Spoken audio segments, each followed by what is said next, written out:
My problem is my clock of like getting up to go to the bathroom is like I know. 4 to Tell me you're old without telling me you're old. 4 to like 4:30, 4:45. Yeah. So like it's rough because then you're on the border of whether you should just stay up. I'm on the border, and it's like, no, I'm always like, I'll go back to sleep, but then like I can feel myself just laying there for just tossing, and turning. It's just, and then I'm like, oh, look over, and it's like, oh, it's 5:30. I'm like, cool. So I've lost like all the potential sleep I could have. My clock is just not built for a catheter. I was just gonna say, let's wear diapers. Put on those Depends. Nighttime diapers. I get the allure.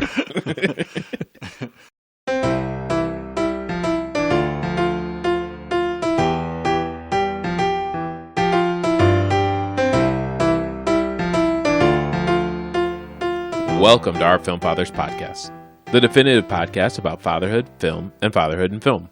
This is Jelani, and with me as always are a guy with something peculiar, like 2 first names, and a guy with a beautiful piece of equipment, Martin and Brady.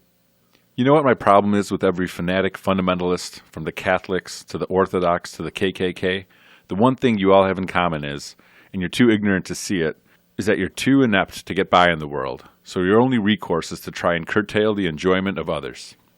For someone who was never meant for this world, I must confess I'm suddenly having a hard time leaving it. Of course, they say every atom in our bodies was once part of a star. Maybe I'm not leaving. Maybe I'm going home. This week, we're going full Jude, both new and old. We, of course, are talking about Jude Law. We'll start with The Order, the new action thriller that sees Law stepping back into the spotlight in a role that blends espionage, intensity, and just enough mystery to keep you guessing. But to really appreciate how far he's come, and how much range he's always had, we're going to look back at Gattaca, the 1997 sci-fi gem where Law stole scenes as a genetically perfect man, wrestling with his own sense of failure and purpose. Do we prefer young, handsome Jude, or older, rugged Jude? I'll take either. I was never a huge fan, but I think he's good. I feel like I'm pretty much in the same boat there. Like Jude, he was definitely a thing. Yeah. You know, he was, but I don't know. Never really did it for me. I asked Lindsay, I'm like, you ever a big Jude Law fan? She's like, like, looks wise, of course. Yeah. But I was classically handsome guy. Yeah, for sure. Yes. And he's been in a ton of different stuff, like, kind of what we alluded to, but, kind of a wide range of roles, but also kind of feel like maybe I just was missing it. It felt like he's been off the radar for a very long time. And then The Order hit, and I was like, Jude Law, okay. He's in a Star Wars thing. He's in the Star Wars verse. I think he's like it's not like Young Jedis or something like that, but it's him guiding like kids or something like that. It's recent. Okay, that's the last thing I saw. Say Captain Marvel, might be when Roman was watching. Yeah, that I was like, oh, that was my first time seeing it, and I'm like, oh, he's there. He was in The Young Pope almost a decade ago. Yeah, but that was a decade ago. Yeah. Wow. And what show? Let's see that you're talking about. Skeleton Crew. Yes. Is that the one? Yeah. So you're right. Yeah, that was one of the things. And I was going to say, like, people love him from The Holiday, which I just rewatched this past holiday season, and yeah, he's great in it. But that's 2006. Yeah, that's a ways ago. That's a ways back. It's 20 years ago. So yeah, we're starting with The Order. This was a Brady pick. I've been wanting. I saw this trailer last year, I think, and I was immediately kind of drawn in, and I'm like, that looks like something you don't see very often anymore. We talked a week ago about the franchises and movies that are just being made for sequels. Yep. When you see a trailer that catches your eye for new IP and just a new story, I think it jumps. And this one caught me. This one was like, oh, feels interesting. And like I said, I legitimately was like, Jude Law, okay. I also really like Nicholas Hoult. I'm not sure how you pronounce his last name, but I think he's great. I've liked him in about everything I've ever seen him in. We had him for Juror Number 2 and The Menu. Oh yeah, The Menu. I forgot about that. I was thinking of Mad Fury Road. Yes, that too. But Also in the X-Men franchise. yeah, for sure. I'm a fan, and I think he, for whatever, especially of late, I feels like he's been just he's a reliable actor when you see him. But I kind of really liked The Order. I thought it was really good and a little slower at times. Yeah. Despite like it was weird. It was like slow, but also there was like story was progressing along and moving, but it's just I don't know. Maybe there could have been a little bit more like true action and Well, it was based on yeah. true stuff, so I think they didn't want to. Stray Although too far. they said Jude Law's character wasn't based on. He was anyone real, based I on don't like all of the people, think. Kind of an a amalgamation. conglomerate. Yeah. Ooh. He That was- came up the Ooh, other day. Which word? Brooklyn Which asked. is word is Conglomerate. correct? I Which actually word is liked correct? Martin's. I like the amalgamation. Yeah, me too. A composite. We'll Worse. stick with amalgamation. Now you're just trying. I feel like I'm having deja vu from like episode 20 or something. Quite We're in possibly. like episode 260, so we probably have said this before. I could We're reuse in my repeats. material. Right. 200 episodes later is okay. I really like Ty Sheridan. I thought he did a really good job. Yeah, I think of Ready Player One. Yes. And what do you? Yeah, is that what you think? I never saw Ready Player One. That also came up today. The boys were talking about it because Brooklyn Yeah. had watched it the other day. I made Colin read the book after because he was like, "I really want to watch the movie again," and I'm like, "You should read the book." They could have made the movie just like the book. I don't know what Yeah, it Spielberg was doing. The book was better, So much better. but I thought the movie was okay. It wasn't. It definitely wasn't bad. No. We'll review that next week. But yes, I agree. But I did. I think you guys probably liked. Well, I don't know. You actually didn't say what you thought of the movie. I thought it was all right. I Yeah. didn't love it. But like I said, I thought Ty Sheridan's character was well played. I thought he kind of helped move things forward. I felt like Journey Smollett, I didn't really understand why she was there. She shouldn't have been in this movie. Yeah, I don't think that character does anything for them. No, it was weird. It was like partial. The Yeah. role was just like it. I was half waiting for them to be like, oh, she had an affair with like Jude Law at some point. Right. Like that's why his marriage is like kind of rocky, but she's still in the vicinity. But that wasn't it. It was like, God, no. Like that was hard lines drawn. I don't really know.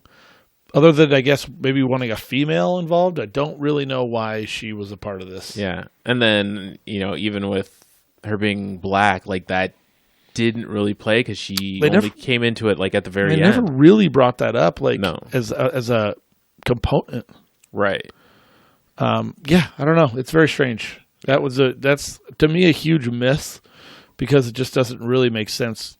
To your earlier point, like she doesn't really provide anything other than she gets pissed at him and like essentially benches Jude Law. Right. But for what end, I don't really know. I know her from Lovecraft Country, which was a show. I never that got watched that, canceled. even though I wanted to. I'm a sucker for horror stuff, and it was in 2020, Yeah. and it was supposed to have another season. It was actually really pretty good. Everyone who saw it liked it. I just didn't Yeah. never got there. But then they just kind of left it hanging, and it was one of those like disappointment things where it's Wasn't like, she? I think she was also in Friday Night Lights for a minute. She did have was. a An Friday. arc. Yeah, she had a run on. I think that was the later seasons. That I didn't always With I didn't Michael B. think I Jordan, finished. I Yeah, think. I watched a little bit of that season, but I didn't finish it. I don't think. But yeah, I don't know. I thought this movie was, just okay. I mean, I think it's an important story to tell now, especially when you saw it right at the end. And they're like, people have read this book and used That it for book, justification, and stuff like that. But it also, it's kind of hits close to home in this scary time right now. You also don't want to. It's just it's sad that this is from 1984 and it feels like we haven't gone anywhere. So I don't know. That was a little sobering when Yeah. they're like, "Hey, we're gonna make this movie a period piece," and it's like 1984, 1983. I'm like, "Oh, Well, I was alive at that point." Yeah, exactly. I didn't realize it was. I don't know if it popped up right away. What year it was? Did it?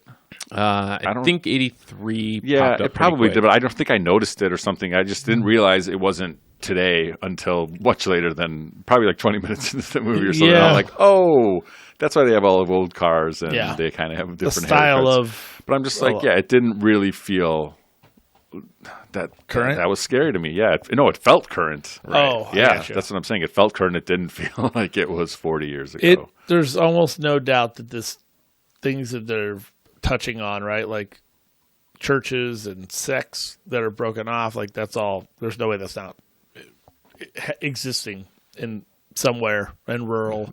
Idaho or Montana. Yeah, exactly. Washington, Idaho, Oregon. Especially when the that South. guy from like the Aryan Nation was saying like, we're so close to getting people in government. And that's when I was first. I'm like, oh yeah, he's talking about it now, and I'm like, wait, no shit, he was talking about it back in '84. Yeah, I mean, and David Duke definitely did. I Yeah. mean, yeah. not great. But back to the the drama as it unfolded, and I did look into it, and like the reality was that they did kill the DJ. They targeted porn houses because they thought they were immoral, and they robbed banks and robbed armored trucks and did away with millions. It did just feel there was something, and I know again it's based on true story, so they have to go off of what really happened. But it did feel like by the end they were just in the house and they had all this money, and he's like, "There's no army or whatever," and like where were all the people that were supposed to be with them? Like I don't know. Poorly executed. Yeah, it feels like they could have planned a little bit better, but I don't know. It's like again, they're the bad guys. So yeah, glad they went down. And then I wonder how much I didn't see how true it was that they, lit the house on fire around him, or how they know if he. I mean, maybe they found him in the bathtub, and that's how they knew that's what he did. Yeah. So in the first bank robbery, when they're driving away, did a die pack go off or did they shoot somebody? No, it was a die Die pack. Yeah. Okay. Yeah. They he said said it. it. They Yeah, said die he pack. said die pack. But it did look like It did looked look like- like Pulp Fiction. Right. Oh, I shot him in the face. Jen and I watched it the other day, and I was like, I think it was the die pack that went off, but the way that Nicholas Hoult played it, like they could have shot that guy's head off and then didn't But even- I think the guy was there later. Okay. No, I in no way did I think that they shot. I didn't. Yeah, not intentionally, obviously, but that was and then just the way that it kind of all played out when he had the one girl at the house and then he had his wife at the other place, and I was like, oh yeah, that. I thought about that as it was coming up. I'm like, he's got two women, Oh yeah, and definitely. then the thing. Then they that- explained it later. Like why? Because he wanted to have his own kid. Yeah. right. So I was trying to figure out how that was working. Well, that too. was the other thing I was trying to figure out. Is this just kind of like because of his sect, like he could take as many wives, Right, like was it a more, David Koresh type of deal, yeah. where he's just like, oh, I got a wife for was it this, a and a wife for polygamous this. thing? Yes. No, Right. it was not. But yeah, it's just, again, like you said, Martin, it's one of those things where like there's still parallels today, and you just kind of sit back and are like, oh, got to kind of tread lightly, obviously. Yeah, it made it a tougher watch for me. Yeah, and I actually thought Jude was pretty good. He plays American pretty well. That was part of it, right? Like it was. I was it trying was to think like he American he always Western has the style, accent, but right? like he does a good job. I do like the bad cop good cop scene where he reminds him early on or before they go in, he's like, remind her that you're her friend, and then he just comes in guns blazing, so to speak, and pisses her off, and then he's like, it worked, didn't it? It's like, yeah, it probably would work that way if he comes in all asking all these questions, and then the friend is like, because she wanted to give up the information, you could tell. Right. She just needed to feel safe doing it, and he made her feel safe. What I guess I didn't get, and then now that you said that he's an amalgamation of a bunch of characters, is like, was he an outdoorsman? Like he did all the stuff with the hunter. Costa Nostra and all that stuff, and he worked all those cases. But was it like in his blood, or he wanted to always be like living out in the wilderness? Because he went out like to shoot the elk, Yeah. and he was like, had the fire by the river and all that stuff. It's just like, is that his like dream to be out there in the country and on his own? The first time it happened, I thought he was like, oh, he has no place to live. and he's Okay. just like, but that's not true. He ends up having a place, but like the first time he's out on the shore and like building a fire, I was bathing like, himself in the river. yeah, like maybe this is what he doesn't have any, like, we don't really know his whole backstory at that point. So it's like, that's He'll how be living in a van down by the river. Who did the dye pack scene better, Good Time or the Order? we did Good Time. Probably a while ago. Good Time. Time was great. Yeah, it was all over their face. But yeah, I was wondering how much, because they had to have some of the money separated, right? Because it didn't hit all of the bills. And obviously, if you had watched Den of Thieves, you just dump that in the river before they open it up. Yeah, of course you're going to know which one. Right.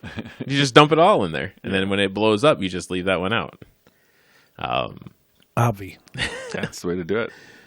My scene that I enjoyed was when Ty Sheridan, when the FBI is all sitting around and they're waiting for like somebody to update him about like he's in Missoula or whatever. He's like, how far is Missoula? He's like 2 hours. He's like, then why aren't you there? Why aren't we driving there? Right. Yeah, you're the fucking FBI. He's like losing it. And I was like, yeah, Got exactly.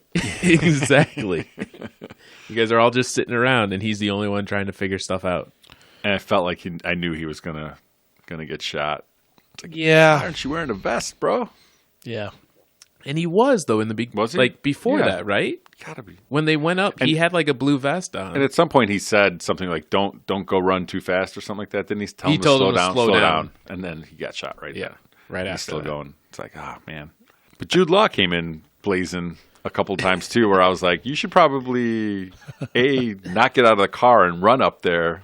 You should probably keep driving. I know that there was one car that got in the way At but the bank. drive around him. Or when they robbed the truck. When they robbed the There were a couple times where I felt armored like car. they could have kept going, but or like, it could have gotten them better. and Ty never got out of the car to help him. Right, that first time because he was scared. Right. Let's talk about Gattaca. I've been wanting to rewatch this movie since I saw it, and it's not your first time, right? No. Yeah, it's Brady's first time. Yes, sir. So yeah, one of your recos, one of my recos. What'd you think? So yeah, I actually questioned if once I started watching it, if it was gonna be one of those where I was like, oh, okay, I saw this and I didn't know. Right. No, I definitely, to my knowledge, have never seen it. I thought it was just okay. I did not love it. I think it was interesting to see, first of all, the youth of everybody. Because, everyone. like, Ethan Hawke looked just really young too, right? like, well, and the fact that it was like, oh no, it's like he's gonna deceive people because he looks so much like Jude Law. And I'm like, huh? Well, that's one thing I watched it this time, and I'm like, why do they have like black and white, grainy looking like For this high-tech lithograph thing? Yes. pictures Yeah. in the high tech future? Is like, yeah, we Very definitely much can so. have way better high def pictures. That's than one this. of my notes. But whatever. Yeah. So Suspension of disbelief on all that stuff. you'd have to. It was just, to me, it was just okay. There were things that I didn't feel super special. Now take yourself back to 1997. Oh.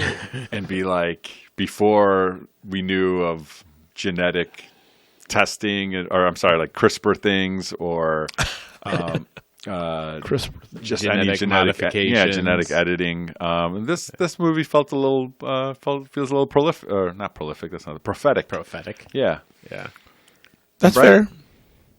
I think it was one of those that like brought up the debate of whether or not Designer kids. designer kids, right, are going to be the thing, and if it is going to be the new segregation or the new delineation between the classes, right? Right. It's, if you can afford to have a designer kid and you can afford to give your kid all of these advantages, the thing is that I guess they didn't even talk about was like, what if you did have the designer kid and they still didn't get in? Right. Yeah. Right? Which is kind of For sure. Like, where are all those kids? Where are all those people that grew up like, yeah, you were supposed to be the elite, but you're not the elite, you know? Yeah, it's hard to say. I mean, I think there's probably people on that. Not everybody could be a janitor. Borgnine's got a full roster. Borgnine. Yeah, where did he Borgnine come out of from? nowhere. Marty's in there. It's like, whoa. There's this. There's a book that I read called Clara and the Sun, which is a similar kind of concept of they talk about being spelled with a K. Yeah, with a K. Yeah, that's why I picked it up, and it's also a good author. But, and I think they're going to make a movie out of it soon. But there is the concept of like lifting your kids, which is kind of like some kind of genetic enhancement or something. They don't really get into what the thing is, but it explores that topic too. Which again, I think it's a recent book, whereas Gattaca in '97, I don't know. It felt like they were ahead of their time on some of the stuff, and this movie's stuck with me a couple different times. Like I've only seen it once, but I've thought about it many times through the years. So that's why I wanted to rewatch and see if it held up. And I hear you. It's probably not. It's not the best movie on this topic, not the best sci-fi, but there is something to it. There is a certain amount of originality and parts of it that stick with you, I guess, is what I'm trying to say. At the end, the doctor who knows, Xander Berkeley. So I was weren't we talking about him recently? Yes, because he's in Terminator 2, and I was like, where else is he? He's been in a ton of movies, but I couldn't figure any other ones. And then was I missing like the whole conversation between him about like my son really likes you, or was I missing? What was I missing there? Not much, other than his son is like a degenerate. Him. Yeah, he's just he's an invalid. Yeah, the degenerate was the other thing they called. Yeah. So his son isn't perfect, but still aspires to be, So he's sympathetic to his cause. Okay, so he's just saying. And he's got a nice hog, so. I've enjoyed looking at it. Just got to hold it with the right hand, dude. Okay. Look, this is a topic I flagged. I don't know that I agree. Yeah, I hold it with any hand that I want. I don't know. Well, I thought about it because I was like, am I wrong? So I went to the bathroom and I'm like, oh no. So I typically like hold my fly with my left. So technically yes, but also not. Yeah, I don't think that's a like hard and fast rule. Yeah, did things change since since '97? Maybe we've just adapted in ways.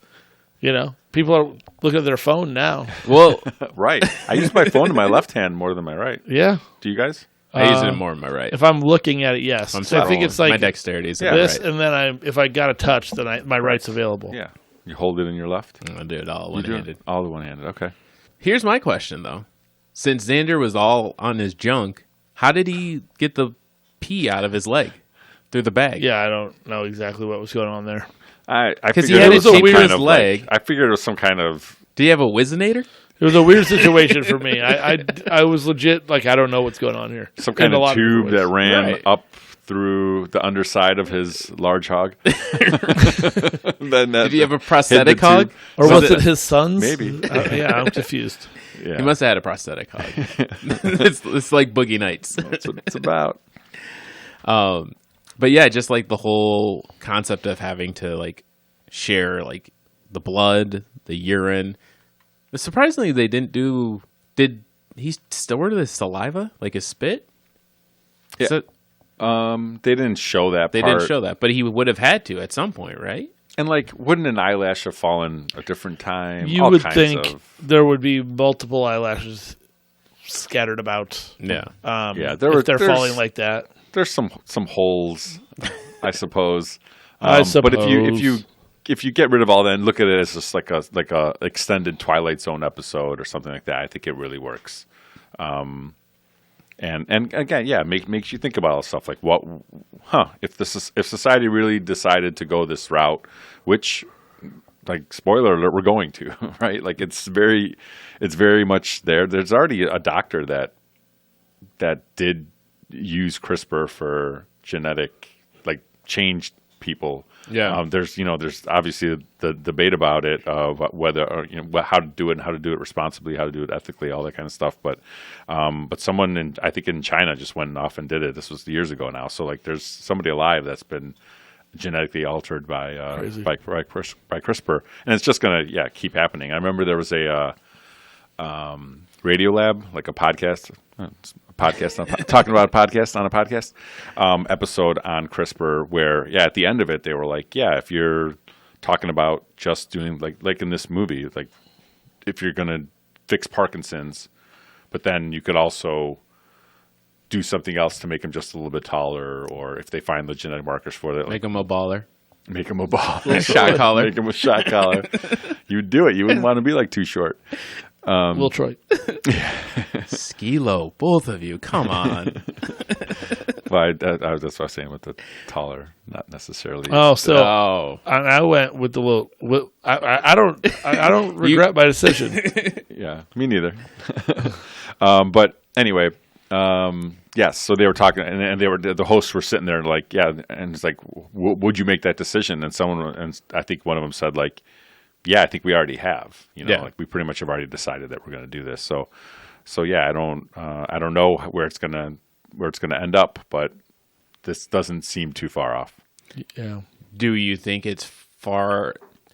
How far do you think it's got to go before it becomes a standard versus a luxury?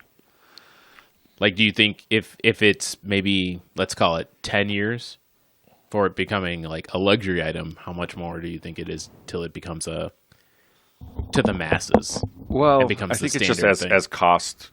cost comes down is Yeah. the big thing, and as it just becomes more, it just becomes easier to do or more successful. Then yeah, I think as the costs come down, it'll be available to the masses, and it just becomes another thing that you pay for in your prenatal care. Right. And then at that point, it's no longer. So then there's obviously got to be something else that separates the haves from the have-nots, right? Like, because if everybody can pick and choose what genetic traits and markers they have and what, how long they're going to live, what ailments they're going to be afflicted with, like, then there's got to be something else. And I'm sure we'll find something else to separate us all because we can't all be homogenous. Right. And you need genetic diversity. Otherwise, it's just not, there's a reason incest is bad in nature. Like, you need to have, the more genetic diversity you have, the more chances you have for some Survival. random exactly. Yeah, Right. survival. So yeah, I don't know. There's a lot of, the genome is so large, so you probably have a lot to work with. But yes, if you can find certain things that to fix, and not necessarily for the design of things, not just like eye color, but yeah, ending diseases, I don't think is necessarily a bad thing. And I'm all for. I'm probably more okay with some of this stuff than a lot of people are. Like, I don't have any like big moral issue against it, as long as you can. I don't know. I'm thinking There's along lots- the there's lots to lines, talk though, about. like, if there isn't anything to, like, does the species start to die out because you've eliminated all the threats that would cause evolution or adaptation, right? If you get rid of cancers, if you get rid of, ailments and things like that, where things don't, like, the species doesn't have to learn to overcome those, Right. does the species become weaker in general? Because you've eliminated obstacles and things Right. like that. And then if there's one thing that becomes a new threat to and then everybody is the same and doesn't have any kind of diversity around it, then yes, and it eliminates everybody. So yeah, it's possible. So there are bad sides to it. Yeah. Yeah. Have to be. Yeah. So I like I said, I think it was an interesting movie at its time. I think because the science has gotten further along, it's a little bit more prescient now. Yeah. And Jude Law still able to pull off those boyish good looks. Back in '97 for sure. Yeah. This was his first? No, what was his first movie? Oh, I couldn't tell you his first movie. I could tell you I think a bunch this of might movies be, afterwards. Yeah, this might be the first one that I've seen him in, but maybe not. Kind of always plays this guy, like, because he's in AI, he's the robot prostitute. Yeah, that's right. He's in Talented Mr. Ripley with Matt Damon, which I'd have to go back and rewatch because I did not like it the first time I saw it. Yeah, I would want to rewatch that one as well. But yeah, AI was in 2001. This, as far as I see, is pretty early. Yeah. So I think it might be. Might be his Yeah. first one that he's known And for. you'd have to think they did, for better or worse, try to find someone that they could pair together, like Ethan Hawke and him. Right. I never once saw Ethan Hawke and thought, "Oh, kind of looks like Jude Law," or vice versa, I should say. But it does seem to be like you could get there in the movie. Yeah. I would say. I think. I mean, you're like, oh no, okay, yeah, at a glance, Pull 'em and up. with the worst picture ever, then Right. that The actually worst is. grainy picture. All right, who's ready for a IMDb game for Jude Law? I already looked. So it's just you, Just Jelani. me then. Yeah, because I'm looking here too. Oh, all right. And you'll never get it. No, I won't. I know. So I will. They're all movies, no TV. Yeah, I'll give you that. Movies. Okay. The Holiday, Gattaca. Can you name 4 Jude Law movies? Oh, I know it's not going to be on there, but Repo Men and Enemy at the Gates. You got 0 for 0 for 4. But you mentioned one of the ones that's on here. Talented Mr. Ripley is here. Then we got Closer. Oh, You've yeah. seen Closer. Grand Budapest Hotel, which is surprising because he was in it, but I'm surprised. Ensemble cast. Yeah, it was such Yeah. a big cast. And then the one I would have been shocked if you had said was Sky Captain and the World of Tomorrow, which I have not seen. That's That also Blanchett? Uma or Kate? It's what's her name? Gwyneth's in it, and Angelina Jolie. Yeah. Neither of the two we named. Yeah, Yeah. Giovanni Shit. Ribisi. But yeah, I have not seen it from 2004. That was one of the big Biling. green screens. Yeah, that's It was- right. it was right? like- it looked weird, right? Yeah, it was like kind of like when they did the Sin City. Yeah, They went to do the old 1930s steampunk type that's feel. right. Yeah, But they used a lot of green screen for that, and I just a remember. strange name. But anyway, yeah, Jude's been doing good work for many years. He's got decent range, and I it's should good- have said good to see him Alfie. back. I would have Alfie. I would have picked Alfie in there. Yeah, I liked Alfie. I definitely saw it. I don't remember. That's a remake of the Michael Caine movie, right? Yeah. Yeah. Wow, look at you bringing out the old Brady. Said it couldn't be done. Have you seen the Michael Caine version? There's no chance. Did we watch that? No. No, we did Italian Job. Yeah, that's the only. So no. And Jaws: The Revenge. There's the other Michael Caine movie we've seen. Well, we've done any Nolan. I'm kidding. Yeah, I know. Nolan I'm Caine. just messing with him. I know he loves. And then there's Jaws Sleuth 4. with Kane and Jude Law. Yeah. Oh. Is that Isn't it Sleuth? Jude Law's in it? Yeah, because they're the two that go back and forth, like the standoff. But that's from 1972. Are you thinking about? Is there like a remake? They of made it? they did a remake of Oh, that I didn't know. it. Yeah, because 72 is just Kane. Yeah, Caine and Michael else. Caine. and Laurence Olivier. Ooh, Lawrence of Arabia himself. Let's see the one with Jude Law.